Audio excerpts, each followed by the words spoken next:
வணக்கம். சிவன் மாந்திரிகம்.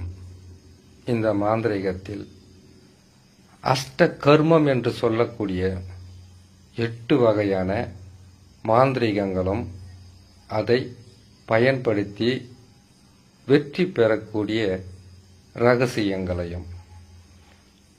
மாந்திரிகம்னா மாந்திரிகம் மறைமுகமாக ஒரு மனிதரை, ஒரு ஆண் பெண் யாராக இருந்தாலும் அவர்களை வசியம் செய்வது. பிரிந்த கணவனாக இருக்கலாம், மனைவியாக இருக்கலாம், நண்பர்களாக இருக்கலாம், நல்ல காதலர்களாக இருக்கலாம், இல்லை குடும்பத்தில் அப்பா பேச்சையும் அம்மா பேச்சையும் கேட்காத பிள்ளைகளாக இருக்கலாம். இப்படி பல வகையான வசியம் இருக்கு. இந்த வசியத்தில் தொழில் வசியம் இருக்கு, ஜனவசியம் இருக்கு, தனவசியம் இருக்கு. எண்ணற்ற வசியங்கள் என்பது அஷ்ட கர்மத்தில் ஒண்ணுதான் வசியம்.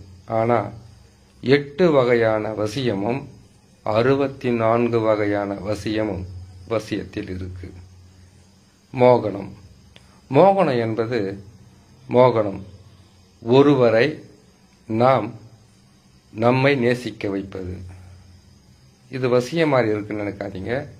மோகனம் பிடிக்காதவங்களையும் நமக்கு மோகிக்க வைத்து அவர்களுடன் சந்தோஷமாக இருப்பது, பணம் பெறுவது, செல்வங்களை பெறுவது, அவர்களுடைய உதவிகளை பெறுவது. இல்லைன்னா மோகனம் என்பது மோகிக்க வைப்பது மட்டும் இல்லாமல் இதை பல வகையான தவறான வேலைக்கும் பயன்படுத்தலாம். வசியத்தில் பிரிந்தவர்களை வசியம் செய்வதும், மோகனத்தில் யாருன்னே தெரியாத ஒருத்தரை கூட மோகிக்க வைப்பது. இப்போ நம்ம ஒரு இடத்துல வேலை செய்கிறோம். வேலை செய்கிற இடத்துல தினமும் தொல்லைகளை கொடுக்குறவங்கள கூட மோகனமும் செய்யலாம், வசியமும் செய்யலாம். இந்த அஷ்ட கர்மம் என்று சொல்லக்கூடிய 8 வகையான அஷ்ட கர்மத்தில் வசியம், மோகனம், ஆகர்ஷணம், இது 3 தவிர மற்றது எல்லாமே கெடுதல் தான். ஒருத்தர் அழிக்கிறதும், ஒருவருக்கு கஷ்டம் கொடுக்கறதும், ஒருவருக்கு துன்பம் கொடுப்பதும், ஒருவரை நிலைகொழிய வைப்பதும், எண்ணற்ற துன்பங்களை அளிப்பதும். அவங்க துன்பத்தை அடையிறாங்கன்றதை வச்சுக்கோங்களேன். ஒருவரை கெடுப்பதை விட அவங்கள விட்டு விலகி வாழறதுக்காக முயற்சி செய்கிறது ரொம்ப நல்லதாக இருக்கும். இப்போ இந்த வசியத்தில் வசிய மை இருக்கு, வசிய மருந்தும் இருக்கு. இப்படி பல வகையான வசியங்கள் என்பது மாந்திரிகத்தில் இருக்கு. விலங்கு வசியம், சர்ப்ப வசியம், நீர் வசியம், நில வசியம். இப்படி வசியம் என்று பார்த்தாவே வசியத்தில் 8 தான் இருக்குன்றதை விட 64 வகையான வசியம் இருக்கு. ஒரு தெய்வ தேவதையை கூட நம்ம வசியம் செய்து சித்தி பண்ணி நம்மளுடைய இஷ்டத்துக்கு ஆட்டி வைக்கலாம். அது ஆகர்ஷணம். மாரணம். மாரணன்றது ஒருவரை கொல்லக்கூடிய அளவிற்கு மனம் துணிந்து செய்வது தான் மாரணம். ஒருவரை கொல்வதால் வருகின்ற பாதகம் என்னன்னு தெரியுங்களாக்கா? பெரிய பெரிய வியாதிங்க வரும். ஆனால் இந்த மாரணத்தை கூட பயன்படுத்துவதற்கு சில விதிமுறைகள் என்பது கொடுத்திருக்காங்க. ஒவ்வொரு செயலுக்கு பின்னாடும், ஒவ்வொரு செயல்களுக்கு முன்னாலேயும் ஒரு வாழ்க்கையின் மிகப்பெரிய ஒரு வலியும், வேதனையும், உள்வினையும், கர்மாவும் கலந்திருக்கும். அதனால் மாந்திரீகத்தை செய்கிறது என்பது சர்வசாதாரண விஷயம் கிடையாது. வசியம் என்பது வசிப்பது, ஒருத்தரை வசியம் செய்து கொள்வது, இல்லை பிரிஞ்சவங்களை வசியம் செய்கிறது. மோகனம் என்பது 3வது மனிதராக இருந்தாலும் அவர்களை மோகிக்க வைப்பது. இதனுடைய ரகசியம் பெருசாக இருக்கும், விளக்கமாக சொன்னால் நல்லா இருக்காது. ஆகர்ஷணம் என்பது தெய்வ தேவதைகளை நமக்கு வசியம் பண்ணி அவங்க மூலியமா நாம பல வகையான நன்மைகளை செய்வது, அவர்களை நம்மளுடைய வார்த்தைக்கு கட்டுப்பட வைத்து அவர்களை இஷ்டப்படி ஆட்டி வைப்பது. தெய்வ தேவதையை மட்டும் கிடையாது, துர்தேவதைகளையும் வசியம் செய்யலாம். தேவதைகள் பார்த்தீங்கன்னாக்கா பல வகையான தேவதைகள் இருக்காங்க. ஆக்ரோஷமான தேவதைகளும் இருக்காங்க, சாந்தமான தேவதைகளும் இருக்காங்க. இந்த மாந்திரிகத்தை பொறுத்த வரைக்கும் பல வகைப்படும். காளி மாந்திரிகம், ருத்ர மாந்திரிகம், சிவ மாந்திரிகம், சோட்டானிக்கரை அம்மன் மாந்திரிகம், மலையாள மாந்திரிகம், கேரளா மாந்திரிகம், இப்படி பல பேர்களில் பல வகையான மாந்திரிகம் என்பது இருக்கு. நம்பினவங்களுக்கு மாந்திரிகம், நம்பாதவங்களுக்கு அது எந்த விதமான பயனும் இருக்காது.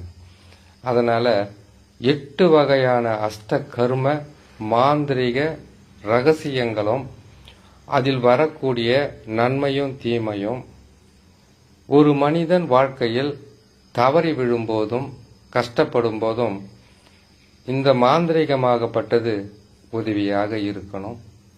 அந்த மாதிரி தான் செய்து கொடுக்கணும். ஒரு பிரிந்த குடும்பத்தை வசியம் செய்து கொடுத்தா நன்மைகள் நல்லா இருக்கும்.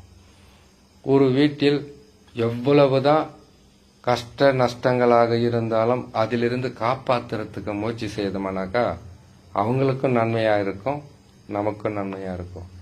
அப்ப கெட்டவங்களெல்லாம் எப்படி அழிக்கிறது அப்படின்ற ஒரு கேள்வி வரும். கெடுதல் என்பது கட்டாயமாக தடுக்கணும், அது வராம தடுத்து வைக்கணும். அதுக்கு மாந்திரிகத்தில் சூட்சும ரகசியங்களுடன் பல வகையான எந்திரம், மந்திரம், கருமாந்திரிகம், உருவ மாந்திரிகம், மயான மாந்திரிகம், ருத்ரபூமின்னு சொல்லக்கூடிய மயானம், அந்த மாந்திரிகம் இருக்கு. சில நச்சுத்தன்மை வாய்ந்த விலங்குகளுடைய பித்துப்பை, குடல், அந்த விலங்குகளுடைய உதிரங்களும் கலந்து செய்வதுண்டு. அப்படி செய்து பல வகையான வெற்றிகளை மாந்திரிகத்தில் பெற முடியும். ஆனால் வினை விதைத்தவன் வினை அறுப்பான், திணை விதைத்தவன் திணை அறுப்பான். நம்மளுடைய ஆசைக்காகவும் தேவைக்காகவும் மற்றவர்களை கஷ்டப்படுத்துவது தவறு. 1. இரண்டாவதாக, ஒரு மனிதன் வாழ்க்கையில் எதை வேணாலும் செய்யலாம், மாரணத்தை செய்யக்கூடாது. மாரணம் செய்யக்கூடாதுன்னு கேட்டீங்கன்னாக்கா சிவனுக்கும் சக்திக்கும் ஒரு பாதகத்தை செய்வதாகவே இருக்கும் மாரணம். மாரணம் செய்யணும்னாக்கா அதுக்கு மிகப்பெரிய ஒரு பாதகத்தை செய்தவன், பஞ்சமகா பாதகத்தை செய்த ஆண் பெண் யாராக இருந்தாலும் மாரணம் செய்யலான்னு மாந்திரிக சாஸ்திரம் சொல்லுது. அந்த வகையில் மாந்திரிக சாஸ்திரத்தில் என்ன சொல்லுதுன்னு கேட்டீங்கன்னாக்கா, கொலை ஈச்ச பாதகங்களை செய்தவங்களும், கொடூரமானவர்களையும், வெறி பிடித்தவர்களையும், பெண்களுடைய கற்பை சூறையாடுபவர்களையும், ஒரு குடும்பத்தை நிலை கொலைய வைத்தவர்களையும், ஆணுக்கு அடங்காத, பெண்ணுக்கு அடங்காத, குடும்பத்துக்கு அடங்காத, ஊருக்கு அடங்காதவங்களையும், மிகப்பெரிய ஒரு தவறையும் படு பாதகத்தையும் செய்துட்டு ஊருக்குள்ள ஒரு தவறான மனிதனாக சுற்றி கொண்டு இருப்பவர்களுக்கும் இந்த மாதிரியான பாதகத்தை செய்யலான்னு மாந்திரிக ரகசியம் சொல்லுது. மாந்திரிகன்றது ஒரு நிலையில் செயல்படாது. முதலில் அஷ்டகர்மன்னா என்ன, அதை எப்படி பயன்படுத்தலாம், அதை பயன்படுத்துவதில் எந்த வகையான பாதிப்புகள் இருக்கும், ஒரு வேலையை செய்யும் போது அதுக்கு என்னென்ன வழிமுறைகள் இருக்கு, எந்தெந்த வழிமுறைகளில் மாந்திரிகத்தை செய்யலாம், செய்யும்போது செய்பவர்களுக்கும் பாதகத்தை கொடுக்கக்கூடாது, செய்து முடித்து செய்து கொடுக்கறவங்களுக்கும் பாதகம் இல்லாம அவங்கள காப்பாற்றி கொடுக்கணும். இப்படி பல வகையான ரகசியங்கள் இருக்கு. கருமாந்திரிகம்னா ஒரு விலங்குகளின் பிச்சு, உதிரம், அதனுடைய உடல் உள்ளுறுப்புகளை வச்சு கருவாக உருவாக்குறது. இதிலே கேட்டீங்கன்னாக்கா குழி தைலம், ஐங்கோல தைலம், அது தைலன்றது மை, தைலம்னாக்கா கடையில் வைக்கிற தைலம்னு வச்சுக்காதீங்க. இப்படியெல்லாம் மைகள் இருக்கும். அதே மாதிரி கேட்டலாம் விஷமூட்டி தைலம், அண்ட தைலம், பிண்ட தைலம், மயானல் தைலம், வாழை ரசம், சுடலை தைலம், இந்த தைலமெல்லாம் இருந்து இந்த மையெல்லாம் உருவாக்கி தான் வைத்துக்கிட்டு அதுக்கு பிறகு மூலிகைகள் கேட்டீங்கன்னாக்கா அஷ்ட துர்கை மூலிகைன்னு ஒன்று இருக்கும். அந்த மூலிகையும் தன் வசப்படுத்தி வச்சுக்கணும். ஒரு மாந்திரிகம் செய்யணும்னா உடனுக்குடனாக செய்து வெற்றி பெறதில்ல. எல்லா வகையான பொருட்களையும் சேகரித்து மந்திர பிரயோகம், எந்திர பிரயோகம், திசைக்கட்டு, எல்லைக்கட்டு, 4 திசை 8 திக்கு 16 திக்கு 16 கோணத்திற்கு உண்டான கட்டு எல்லாம் போட்டு உங்களையும் காப்பாற்றிக்கிட்டு உங்களுக்கு ஒரு வேலை செய்கிறவங்களையும் காப்பாற்றுறதுக்கு உண்டான வழிமுறையும் விதிமுறையும் ஒவ்வொரு பதிவாக சொல்லிக்கிட்டு வரேன். கேட்டு பயன்பெறலாம் என்று சொல்லி இன்னொரு நல்ல பதிவுகளை நான் சந்திக்கிறேன். நன்றி, வணக்கம்.